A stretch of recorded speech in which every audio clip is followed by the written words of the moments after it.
la Julie i jo vam coincidir en una conferència aquest any i vaig quedar meravellada de l'experiència que té la Julie. La Julie és fundadora de Music Tomorrow, que si no coneixeu aquesta empresa, aquest servei, aquesta marca, jo us recomano que la visiteu, perquè per mi ha estat una referència. Jo fa anys que intento estudiar el món de les metadades a entorns digitals i jo crec que no hi ha una persona a Europa, i no és broma, que en sàpiga tant com la Julie, que és molt modesta. Ella ha treballat molts anys a Deezer i també ha treballat a altres empreses com Soundcharts, dissenyant directament molts dels algoritmes de recomanació que aquestes plataformes, que són més ètiques que altres, que ja ho sabem, vull dir, operen.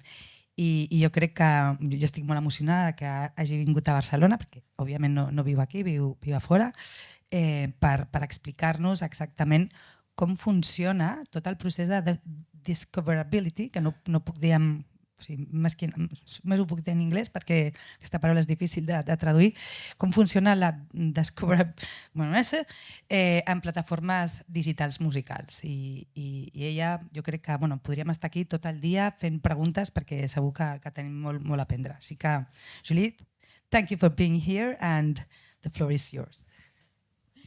Thank you, gracias. Thanks for having me. I don't really speak Spanish. I've studied Spanish for like 6 months, so thankfully that helped me a lot to understand what was said just before. Who here speaks English well? So for the others who, if I speak too fast or whatever, just feel free to raise your hand and let me know if you don't understand anything. So about me, so I know Thais just introduced me, so in my own words, I repeat a bit. But it's been ages now since I've been in the music tech space. I started at Deezer overseeing discovery for the platform. And back in the days, it was the really early stages of recommending music. So before that, it was just giving access to the whole catalogs of millions of tracks, and people had no other way than search to look for something. And we introduced interactive radios, personalized playlists, a feature called Flow. That's just press one button and the service will try to guess what soundtrack is right for you at the moment. So I launched for the platform all those features, and my job was to oversee the team that designs those features. So basically, what do you see when you launch the app, and how the algorithms underlying those features work. So we were really at the core of designing those algorithms, and I'm a real nerd, so I loved it. And I stayed in the tech space working for Soundcharts, that's a music analytics solution for labels and professionals. And with both those experiences, so creating user experience, so really understanding how music is discovered, and working on the professional side of the music business, I figured there was a huge gap between for example, what I knew about the system and how streaming works, and what professionals understood from it at the time. So initially, I started Music Tomorrow as a personal blog, and it was me just writing about how things work for artists and labels and professionals. And long story short, 5 years down the line, our whole team, we are doing R&D on AI. So my goal is to keep that educational spirit, so share the knowledge as much as possible, hence my taking a plane, coming here to run these workshops, because that's really at the core of my values of sharing and transferring knowledge.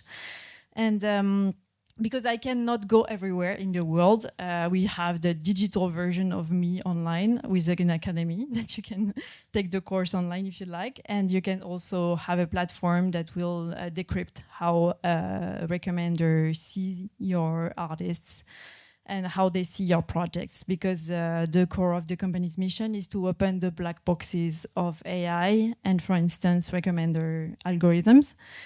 So we have a tool that's online and available for free for artists, where you can just connect and see how Spotify sees you, algorithmically speaking. So I speak a bit more about that later.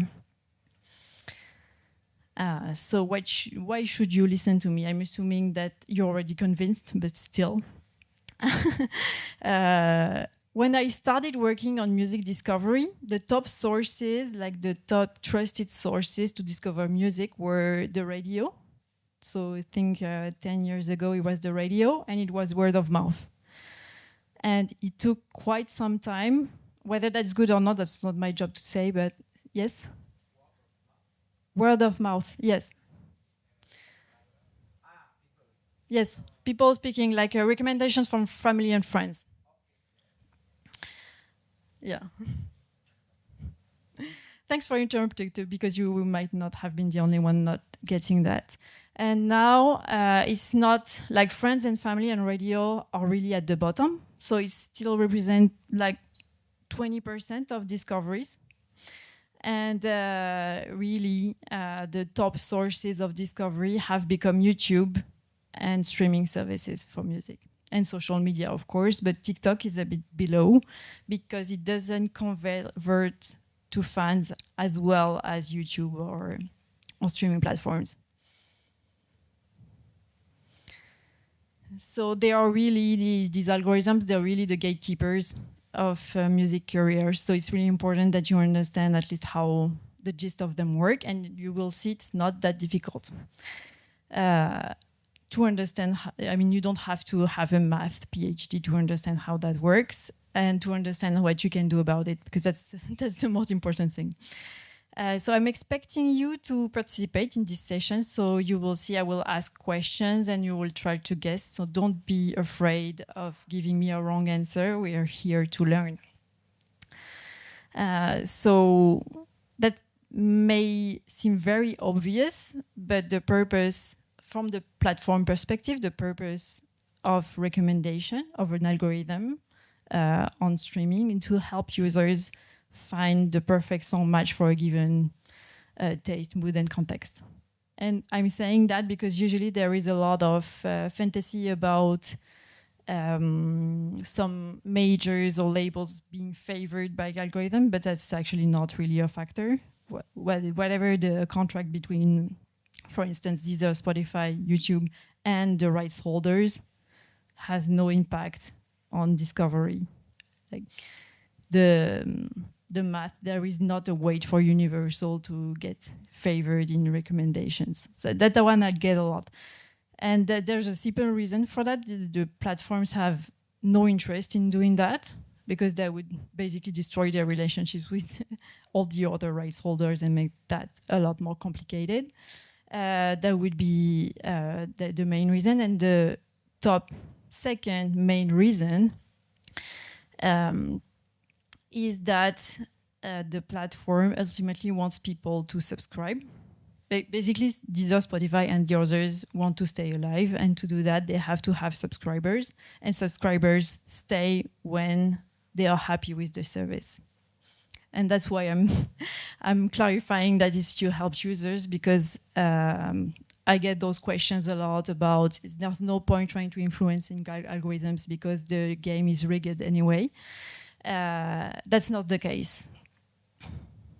And there is a point to influence algorithms because that works. Like the strategies I'm going to show you, they have a proven track record of case studies of boosting, depending on the artist, but boosting from like 5% to 100% the traffic for an artist. And we even have a case study on the blog where we have done 10x more algorithmic streams on the profile, just applying those best practices. So first, let's dive in with that very long introduction. So algorithms recommendation on streaming, but that's actually true for any type of recommendation algorithm. So if you go to Amazon, if you go to YouTube, that's going to be the same. The first type of recommendation algorithm that they use is called collaborative filtering. So you can shine at dinners saying those words.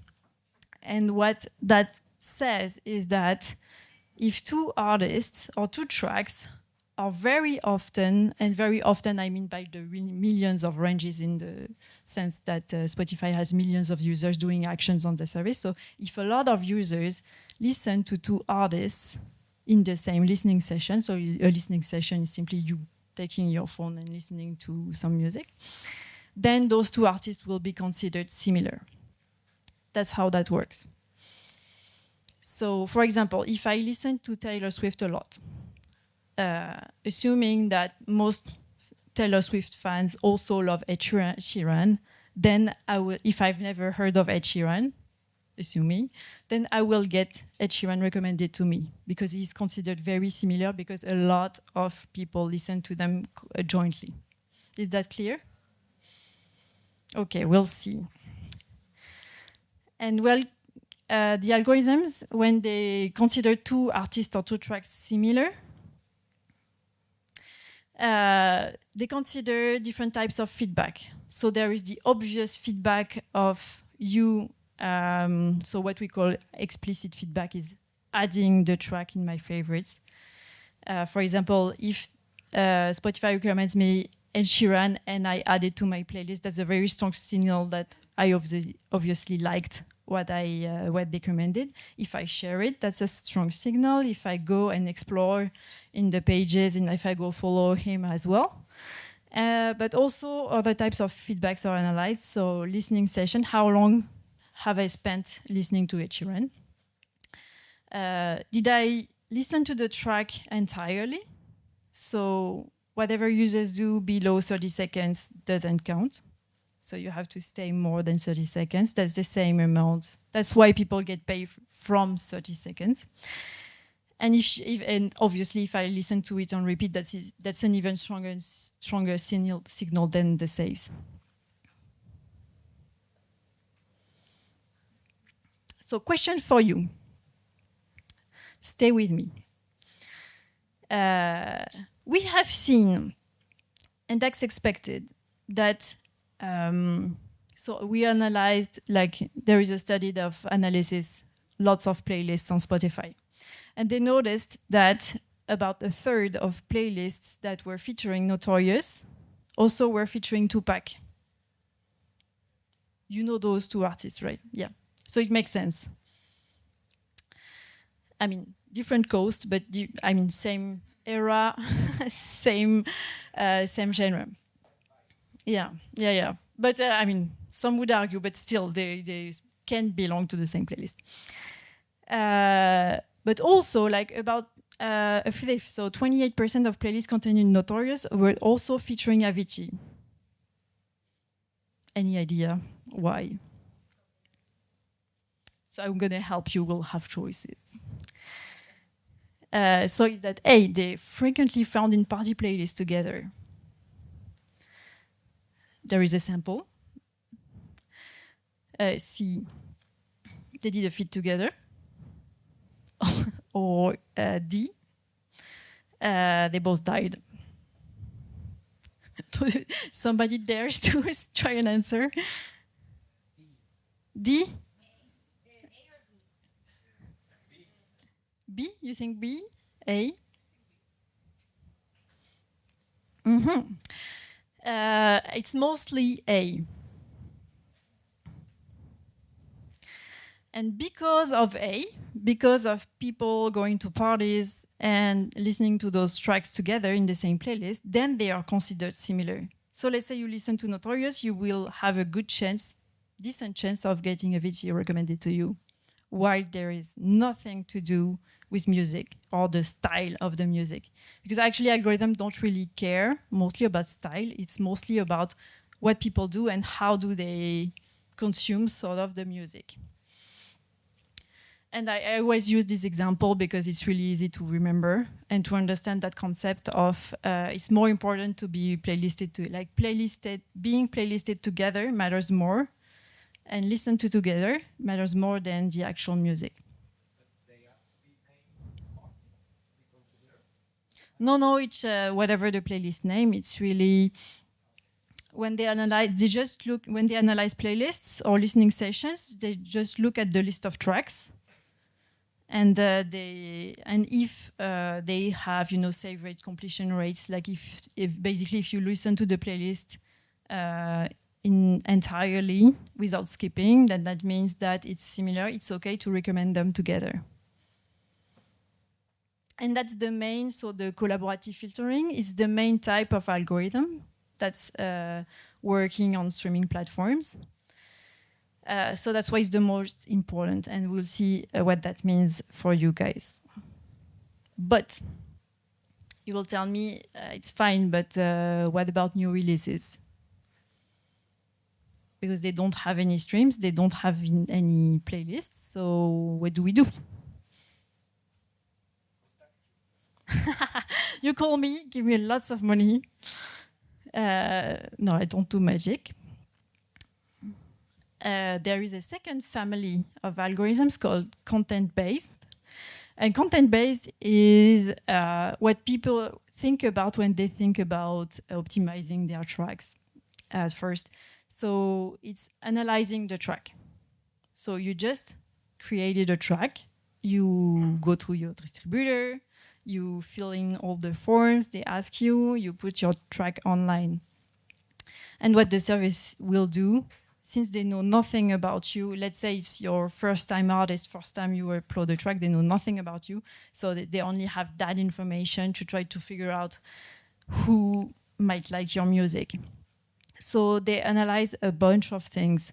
So first, anything they can source via the information you give. So the information you give when you upload your track at the point of distribution. Credits are very important. I mean, track name, obviously, but you will not miss that one. Songwriter, like, be very thorough. That's really important to get paid, but as well to be recommended properly. So credits, labels, release dates. They might use also what you provide through the pitch form. So if you go to Spotify for Artists and pitch your track to get into an editorial playlist, they might source information from there as well. But that's not the most important thing, because they will, for example, at the point of distribution, you will say that your track is, let's say, pop, indie pop, or hip hop. But whatever you do, they will, and most platforms do it, and Spotify does, Deezer does, Amazon does. They compute information about your track with the WAV file that you provide. So they analyze that they have really smart algorithms that analyze the audio files. And they are able to extract many information. So I put a list in there. What's the key? Is it instrumental? What's the language? How speechy is it? Because they can sort out the instrumental versions from the sung versions. What type is it? Is it an acoustic version? Is it a live version? The BPM, obviously, plenty of information, but also the structure of the song. So they are able to extract the patterns. So for example, chorus, verse, how do you alternate? That might give information about the track genre. And with all that information, they are able to compute pretty precisely what's the style, what's the genre, what's the country, and plenty of information that they then use to recommend the track. So that's why it's important to give at distribution credits all information. Don't worry too much about the genre, because the genre will get computed and they will not use the genre that you provide. And I remember why, because when I was working at Deezer, people were already trying, like 10 years ago, they were already trying to game the system. So at some point, I will not give names, but some labels will say that the artists were all over the place. So they would be pop, EDM, dance, electronic, so that they would pop, the album would be featured in all these sections on the website. That has worked for like 2 months, and then they were blacklisted and we changed the system. But that's why most people recompute, because they want their own classification and they don't want people trying to game the system for the wrong reasons. Gen AI, also used in recommendation, but also, I think that's mostly to your advantage, because, for example, generative AI. So LLMs, so any AI that can analyze text or images. And what they do is that, that's why it's important for you to upload your lyrics. They will analyze any type of text and visual that you provide about the track. So they will analyze the cover, for example, and that actually has been done for a long time to detect the karaoke covers and everything that were not so quality. They analyze also the track. For example, if the track, let's say you have a super sad nostalgic track, the audio signal will tell you that. But if also the track are super sad and mellow, then the platform will be 100% sure that it's a good match for a sad playlist.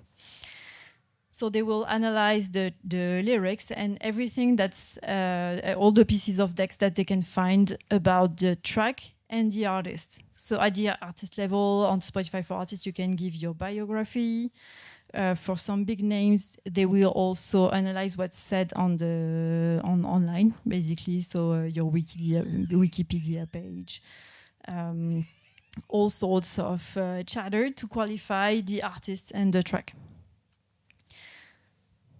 So that means that don't be lazy. fill in the credits, the metadata, but also the artist biographies and all the text that you provide, because that is part of feeding the algorithm the right information. And the better they understand you, the better they can recommend you to the right people. And then to create the perfect playlist when you land, they create user profiles, because it's not only about understanding artists or tracks, it's also understanding who am I building this playlist for. And they know a lot about people from the actions they take on the streaming service. So they know the preferences, short or long-lived, because you might, for just one night, dig really bad music because you are with friends, but that's not really your daily taste. But they are now able to detect that, contextual preferences. And they also analyze behavior. So they will analyze behavior. So are you the type of person that listens to things on repeat a lot? Do you seek novelty a lot or not? Or do you favor popular tracks because you like to know what's going on? So they will know things about you and they will craft the playlist. And that's why your personal recommendations are different from the other people.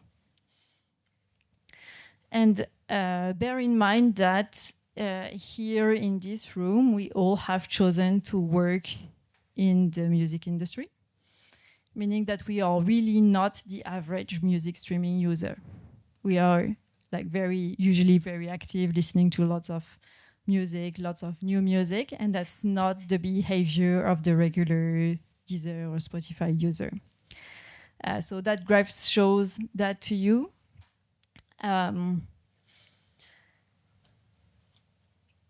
About 70% of users are casual listeners.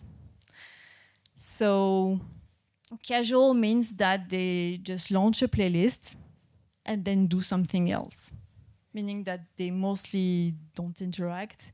They will stay and, I don't know, do laundry or whatever, but it's not necessarily super important for them to listen to somebody specific, so some specific artist. It's more important to have the right soundtrack for the right context. So really those users are mostly contextual listeners, hence the booming of mood and theme playlists on services. And here in this room, we are more on the, can you see it, savant side, like the 7% of people really invested in how they discover music. So bear that in mind, that you are not your public, usually. And depending on the type of artist you're working with, let's say you're working on developing established pop artists, then your audience will be casual listeners. If you are promoting like some niche underground emerging artists for some very specific scene, it's likely that your first listeners will be savants, and it's going to be like the way you are going to promote the music is going to be different and has to be different because there are two different types of people. So I was talking about the booming of theme playlists on services. Now with generative AI, people are able to either select some mood or theme, or even to write, I'd like some music for a night drive or whatever. And depending on that input, so the user will go to the service, have a kind of context, or are they on mobile, or they on desktop? Have they given any hint of what they like? Then the platform, with all the information that you have given and that they have about how your track is consumed, will craft a playlist. And so usually for one theme or for building one Discover Weekly playlist, the algorithms will be different. So whether Spotify is building one playlist for Discover Weekly, or they are building a playlist, for example, for campfire soundtrack, they are not going to favor the same things. So they will sort of balance the parameters of the track selection they made. For example, they will favor more novelty for one, or favor more, make sure that songs that they put on the campfire playlist have completion rates high, so that people don't skip because it's a mood playlist. So they will redefine and refine the type of selection that they make based on how people come. And then they will, so let's say I'm generating a playlist for Thais, then I will end up with a pool of, I don't know, 500 candidate tracks. And the 50 that she will have in the playlist are the best ranked for her context. So when you are trying to make it in those playlists, sometimes if you're not there, maybe you're almost there. Maybe you were already a candidate, but you've not made it because some tracks were better. And the whole game is trying to put all assets on your side so that you can make it to that pool. So, question. Based on everything I just explained, in your opinion, how many algorithms go into customizing? DSP stands for streaming platform, so it means digital service platform. So is there one algorithm called the algorithm? Are there 3? Are there more than 100?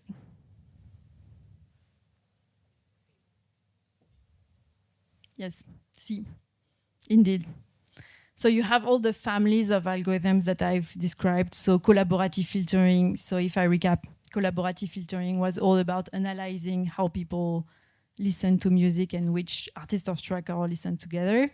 Then the content filtering is all about analyzing the metadata and the music itself. And then you have all the contextual elements that makes you choose one track or the other. And obviously on a service of a very established service like Spotify, there are hundreds of versions of these algorithms that are personalized depending is the user new to the service. They will make less risky choice. Do they know you really well because you've spent 10 years? You obviously are not going to have the same algorithm as a new user. And they have plenty of versions and they are improving and testing them all the time.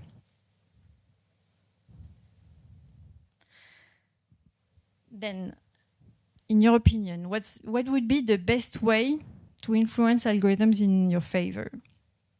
So is it to tag your music with as many genres as possible upon distribution?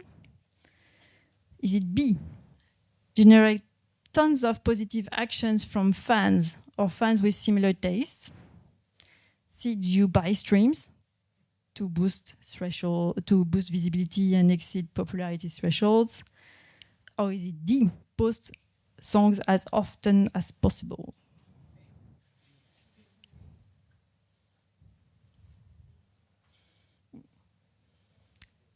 So I've heard A, B, and D. Any other opinions? Yeah, that was an obvious one. So the best answer is B. Like if you want sustainable long-term success, it's obviously B. Because what you want is algorithm to work for you, and you want to train them, especially at the beginning when they know nothing about you and they don't know who will like your track. So you need to tell them. So you need to promote your track to people who will like it and who have the right profile. People who will respond well. For example, you will train them by showing the algorithm, okay, this is the person who will like my track. So, for example, I release a new track and I ask Thais, who is the perfect persona for my song, to like it and to listen to it on repeat. And if lots of people do the same thing, the algorithm will learn, okay, Julie's music, people who love Julie's music are like Thais. So I will find more Thais on the platform to recommend it to them. That's how it works. So you really want that, and I want to bridge the gap between the two presentations. That's why it's so important to have your own database with people who love your project, because these are the first people that you can reach out to when you launch a release. And these are the people who will educate the algorithm and show them the right path. Because otherwise they are sort of in the dark, just doing the information that they have about the audio signal. And they shoot in the dark, so you have less chances of them shooting straight. And I've seen really bad stories of, for example, people promoting for example, buying ads in the Philippines because the rates were really low. But that was a poor investment, because then they had some listeners in the Philippines who had nothing to do with the actual people showing up to their shows and whatever, and that definitely killed their algorithm visibility. And even at the end, that's a really bad story, because they had to rebuild their profile, so they have to change artist names. The whole thing was really ruined. So that's really the worst case example I can take, but really it's really important to have the right people trained and to have the right targeting. But back to the answers there. Should you tag the music with as many genres as possible? No, because it doesn't really matter, because platforms compute them again. So no point of trying to do that. Although, as you heard, there is a point of getting your metadata right, because it's important to feed them information. I'll still state the obvious, but buy streams to boost your visibility? No, obviously not, doesn't work. It doesn't work because it's not targeted. It doesn't work because there is not really such a thing as a popularity threshold. So it's more correlation than causation. So people who have lots of streams usually have established fan bases who are strong. And because of that, they have algorithmic visibility. But we have a database of about 2 million tracks, and we have studied the algorithmic visibilities of those tracks. And you can see that any stage, they can have algorithmic streams. I mean, except from you have really 0 fans. But from, let's say, 1,000 monthly listeners, you can already start to trigger the algorithm. So it's not really about popularity, it's really about getting sincere fan engagement. And D, post new songs as often as possible. No, unless you want a burnout. But posting new songs, like for example, on social media, there is a point of being very, regular in posting, and that's true, because people come back for your content. On music, the important thing is to have, there is a middle ground to find, because obviously a new release will give you a boost, but it's going to be short-lived. Like, let's say I worked on a case where an artist shipped a track every week for a year, so that means 52 tracks, and the fans got tired. He got tired, everybody got tired, the algorithms couldn't follow as well, because with engagement, like the people were sort of diverted. So you didn't have a strong momentum on any track because there were just too many. So not that, but there is a point of having a wide enough catalog. For example, let's say you have an artist profile and you just have 3 tracks, then they don't have a lot to understand what you are about. So it's always, especially at the start, to start with at least 5 tracks or 8 tracks for them to figure out what's your identity. And even for the fans, it's easier to understand what you're about when you have a bit of catalog. But then once you have that sort of also kind of cold start, then you're fine and you can release at a more reasonable pace. So there is no reason to just chase release after release. Just it's in the old days you would sort of say work a release, like let it time to go on radio, let it time to get people to get familiar with it, and that's still true. Like you need people to get familiar and to love your track. Do you have any questions about that part yet? Is that clear?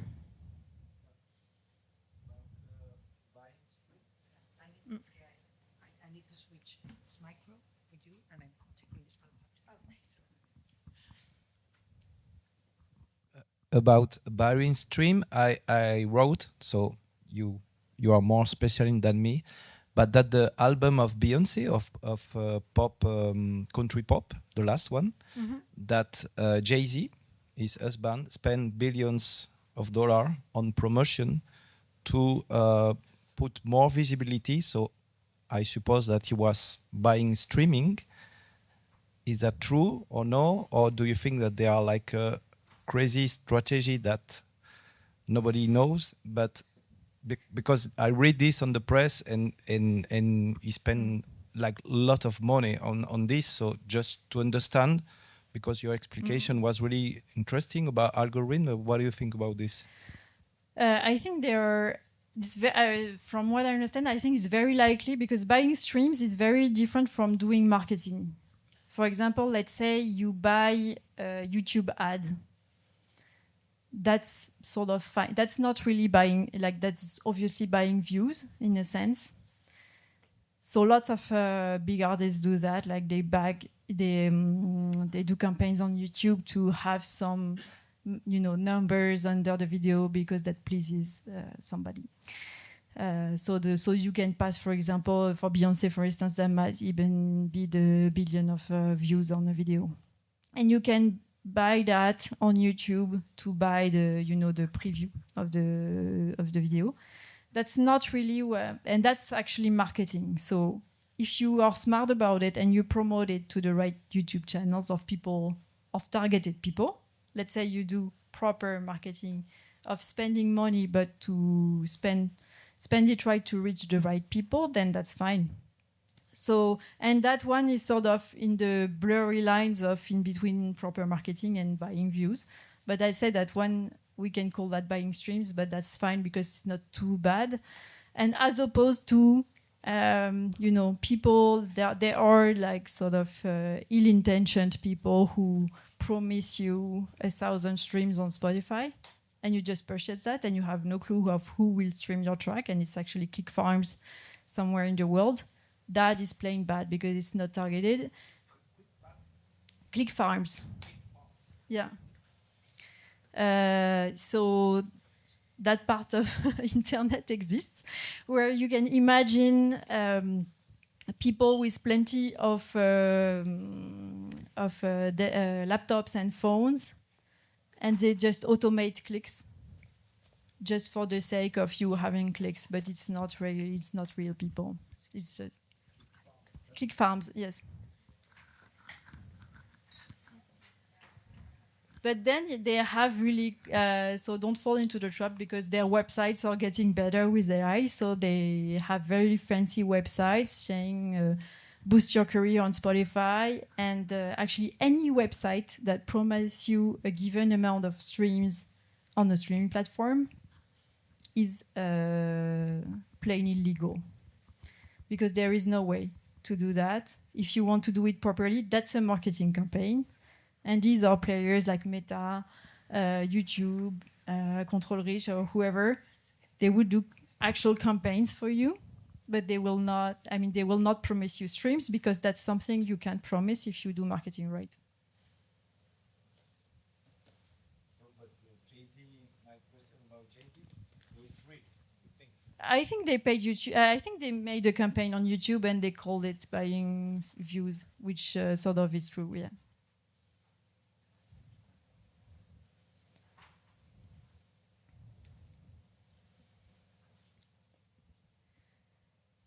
So let's say you want to crack the algorithms. What would you do? So we said earlier, B, you generate engagement from people, and you do your metadata work. So to generate engagement from people, so you try to find people who will love your track.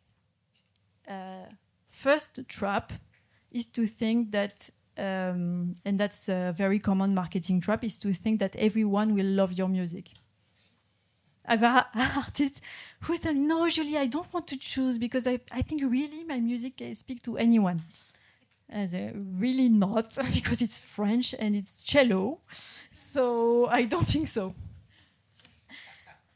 So, like, ground to earth and really think hard about who really might be into what you're doing, and how do you want to educate them, and educate them in terms of genre, what they like, in terms of demographics. What do they look like? Are they old? Are they young? Where do they live? Where do they go for information? Where do they go for potentially for music discovery if they are savants and really invested? That type of thing. And what type of listeners are they? Are they diggers or are they very casual? If they are very casual, there is no point curating plenty of small stuff for them to dig into backstage. They don't care. You can just promote on pop assets, and that might be enough depending on the stage.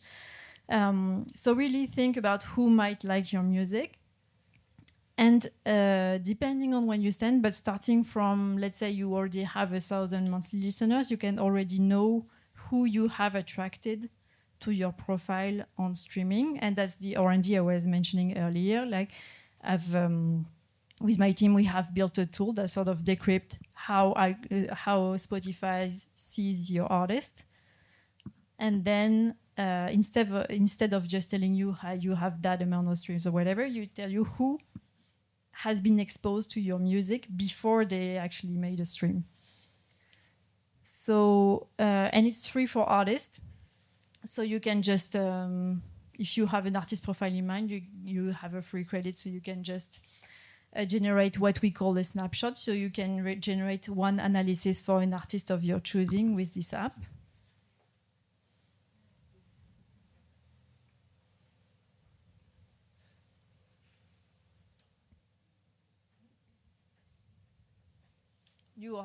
You all have it. I mean, I can share it also later. So whenever you manage to connect, this is the platform you will have access to. And I generated the profile for some, I asked OpenAI who are the emerging artists in Spain at the moment, and I got a few names. So bear with me, I'm not really familiar with his music, but I heard he won the Voice Kids. So I generated his report and profile. So I run an algorithmic analysis on him.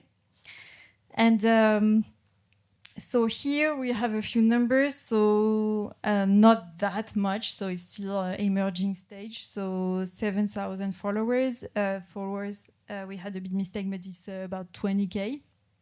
Popularity is 22, but see, it already has what we call algorithmic outreach. So he's already exposed in some algorithmic playlists. That's the number we look at. And if you want to do some optimization work, you can look. So we have a tool called the health check. The health check tells you, have you done your homework right in terms of your bio, your artist pick, your playlist, filling in your tour list or whatever. So we will see that's a score from 0 to 100. How much of a good student are you when it comes to doing that part of the job? That's the content filtering part. Have you done it right? No, I said it's you don't have to apply. So you connect to the platform. It's and you have 1 credit to run one analysis for free. So you go, you add an artist, and it will generate that profile for you. And then if you're happy, you can give money. But for the first try, you can just see for yourself. So you have your score, your health check score. And then you have the list of what we call clusters. And that's a fancy name to say that whenever we run an analysis on an artist, we look at all the artists Spotify considers similar to you. So we look at all the artists that Spotify considers similar to Paul Calvo. And usually we end up with like 500, 600 artists. And that is a lot to process. So I will not ask you to look at 500, 600 artists to figure out if it's right or not. So that's why we group them. And that's what we call a cluster. So a cluster is simply a group of artists that is frequently recommended along with Paul Calvo. I put the other PDF to show you more, but you can look at that and see that, for example, Paul Calvo is, without much surprise, recommended along with artists that are flagged Spanish pop. I don't know them, but they have large audiences. So he only has 7,000 followers, but already because of his exposure on big broadcast, is exposed along with very big names that we see here that have higher popularity than he does. And that's why he has a bit of algorithmic exposure because of that luck that he had being along with those artists, but that's also a two-edged sword. Because these are very casual. These are usually very casual people who listen to very casual pop. So they might not be his hardcore fans. So it's worth digging into other audiences to see who the first fan might really be, because those people might not go to a concert or might not save him to play this. They're just discovering through the voice and that's it. And that's why it's interesting to see all the audiences and the other clusters to see what that's about. So you see that there is another one, more about urban pop. And it's just a screenshot, but if you go to the app, you will see that usually for an artist, we can analyze from 5 to 10 clusters, so 5 to 10 subgroups of audiences, so you can see more granularly who has discovered your music, so that you can tailor a bit more and see if you need to adjust. So that's usually the first step would be an audit of, is that picture right or not for you at this point? Sometimes it is, and so job done. It's nice. Just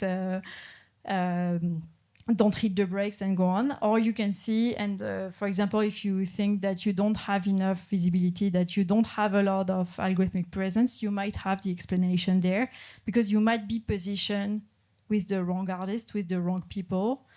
And if you are positioned with the wrong people, then you don't have engagement, you don't have likes, you don't have saves, and therefore you don't have views. And when you are in that position and that happens, that's the time when you should not pay for marketing, because you will waste money. Because you're throwing money down the drain, because you will not have that algorithmic pickup that you expect. So usually we advise people to look at that picture and make sure that's right before you spend a lot of money. Or you spend on the right, let's say you see that some clusters are right and some are wrong, then you spend to target the right people so that you rebalance the picture. And that's what we've done on some use cases, that some labels that have used the platform to do that. And that's how they sort of doubled or tripled their algorithmic streams, by targeting right. And last questions. Let's say you go to the platform, you see what your audience profile, who the people, have you done your homework right, and who are the people who are exposed to your music. How would you choose which cluster is right for you to promote the music to? A, the artists have the same positioning, the same style as you do, or the same style as the release you're about to drop. The tracks have good engagement rates whenever they are playlisted with those artists. You see that a cluster is a group of artists, and you already have worked with some of those artists before. And D, you already have worked successfully with artists of the group before. I know that's a tough one. And to help you, several answers are correct. Yes, B. B is a good one. B, let's say you already, for example, you are in the playlist, independent or editorial, whatever, your track is in the playlist, and that playlist has good engagement rates. You see that whenever people listen to the track within that playlist, they have good save rate, good engagement.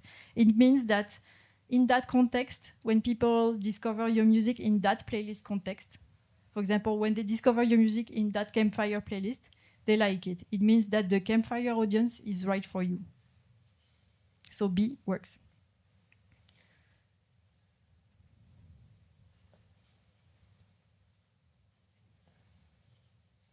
C, I prefer D, because I have seen, that's another horror story that I have seen, that two artists, usually, like you have this expectation of, I do a collaboration, meaning I do a track with an artist. And that's great, and it's going to be amazing, because then we will both share the audiences, and we have more streams from each other. That does not necessarily work. It works really well when the audiences are complementary and they might like each other.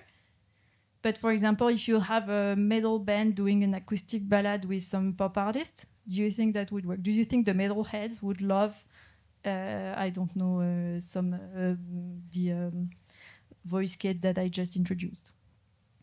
No, they don't. So it has to make sense. Like it's not because you do a collaboration that then you will get more streams. It has to be the right collaboration. It has to make sense. Even for you artistically, it has to make sense.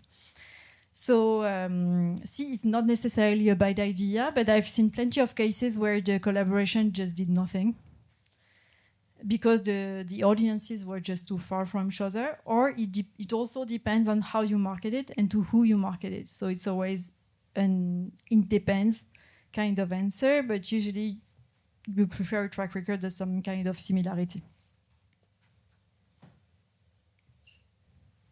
So to summarize, I'll try to summarize everything I just said. But if you want to optimize for algorithms, one, you do your homework, you do metadata, you upload the track, you upload your bio, you make sure that you also upload your lyrics, you give as much information from the channels you have to the platform so that they can classify you right. Then fan engagement. You make sure that you educate the algorithms the right way with the right people and the right targets. You optimize your playlist. So there are plenty of creative, I mean, I don't have enough time, but there are plenty of creative, free ways to do that. Digital marketing, same. Let's say you do a press kit, you craft a press release, you make sure that also it's consistent with the story you want people to remember. So you may remember to use those keywords in your press release as well, that you do your digital card targeting well. And A&R is artist et répertoire, so be mindful of who you're working with, because it has to make sense, and don't just create a track because you can. It has to, you know, if it's sincere and authentic, it will be for your audience as well. And that's it. Thank you very much for your attention.